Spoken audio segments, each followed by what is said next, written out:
Hi guys, today I'm gonna be talking about love, and I'll be talking quite a bit about love on my channel since it's a topic of interest to everyone, I presume.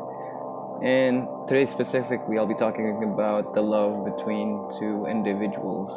It can be romantic, but love isn't always romantic.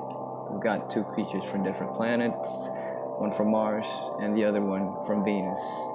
Yes, we don't understand each other, men and women. That's no new truth. We probably don't understand or know ourselves either, to be frank. But today I'll focus on a more specific topic. As mentioned by Dale Carnegie in his book, How to Win Friends and Influence People, people are relationship illiterate.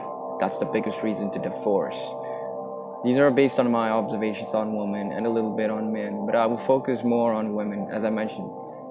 These are observations, the fruits of paying attention and not thinking too intelligently or too hard on one specific topic.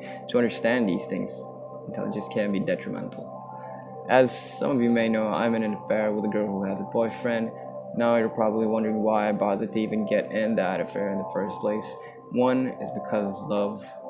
Two is because of sex, or to put it more diplomatically, the continuation of the species, the survival. Another one, and which is now the prevalent one, is to learn from her. She's not as verbally intelligent as I am, and although she's cheating on her boyfriend with me, she has a strong sense of integrity, and I like that. You might argue that her cheating is a marker of bad integrity, but ask yourself, how many times have you cheated in life, not just counting cheating on your spouse? Lying at work, lying to friends, lying to family, most importantly, lying to yourselves. Now, before I get overly distracted, I want to talk about being dependable and women's dependence on dependable men. I'm not talking about the rare, enlightened, free woman who's up to par with the most intelligent and conscientious men. Those women exist, although they're the real outliers. How often do you find an outlier, let alone fall in love and get into a relationship with one? Rarely. Jordan Peterson has said one of the probable reasons women need someone really strong and firm to lean on is because she's never just thinking about herself. She's also got the womb, the baby to think about. One day she's going to be bearing a child and she needs someone she can depend on. Women think about themselves and the broader community and family and friends and everyone else. It's not rare information that they see broader than men. I've seen quite the number of stories on the internet about men who let their wives sleep with other guys, cucks. The leftist pseudo-liberals are trying to make it a norm. Now, I'm not for polygamy, especially when it's not on my side. I don't like to share the person that I'm in love with. I'm probably the Chad in this situation, as I'm sleeping with a girl, but she doesn't sleep with a boyfriend. The only thing he might have an advantage over me is he lives closer to her, has a car, which is probably his family's, and is part of her circle of friends. So this is personal me. At least I'm not the cuck. I'm the homewrecker. And she's working on breaking up with the boyfriend. Now, I don't know if that's truly going to happen at all, and I haven't put all my eggs in one basket. My observation of this is that women are going to depend on what they can depend on, or who. They're kind of selfish in this sense, but to think of it, they don't think like us men do.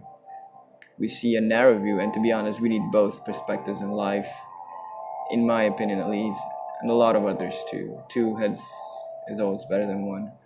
When I'm talking about being dependable, I'm also talking about the dominance hierarchy, and this is in relevance to the hypergamous nature of women. If you observe women, you can hear them gossiping about richer men, more successful men, celebrities, etc. You get what I mean. But men don't, because we typically don't care how successful or how intelligent you are. It's a great plus. It's just that we care more about how beautiful you are, because beauty is one of the key markers to health, and we need a healthy woman to bear our children. So we talk about hot checks in the office and so on. Back to the hierarchy, you may excel in one field, like you may have, or few fields, like you may have good looks, work out, have a great body, and you fuck good and have intelligence. But if you don't have job or money, she's going to rely on someone else for that, and if she can't rely on her dad, she'll be probably relying on some other guy. Unless, of course, she's an outlier who is sufficient to herself. Remember, we're talking about most women.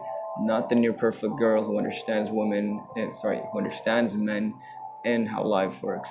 Peterson also clearly makes a description of what an alpha male is in a pack in relevance to the dominance hierarchy. It is not the ape with the most strength, because strength can be overcome by other means such as intelligence or the other two best apes after the strongest ape, working together to defeat the strongest ape. It's also proven that the alpha male in the pack is also the one that the pack depends on. This also means females depend on this fella, and he's not just strong, he is wise, dependable, cares about others, and all of that stuff. What happens next is that man climbs the dominance hierarchy, more women are attracted to him for mating purposes, and etc. You'll see this in high status, powerful men such as celebrities and rich men. Some women don't mind sharing these kind of men as they can provide for more than they need. Now, I'm not in support of polygamy again, but science and Islam supports it. Sounds like a tragic day for love, huh? I still think love can ultimately be achieved, but somehow it's up to men to climb the dominance hierarchy, and for women to give the trust and the love that men need to achieve that.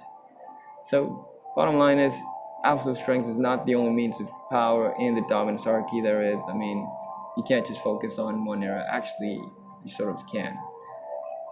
To be a master of your craft, of course, you need to be dependable in multiple spectrums as well, if not all. Sometimes it's not even about that. Sometimes you already have all that is necessary, and it could just be that they don't see you for who you really are. Girls who typically come from my hometown and worked in the same place that I do, who are more familiar with the life that I've been through, as they are in a similar one, they seem to have more respect for me than other girls. But there's only so much of the external we have an effect on, so it is more important that you notice who you yourself are. Now that's a different topic, and I'll probably talk about it if I have something to say or add on that in the future. Goodbye.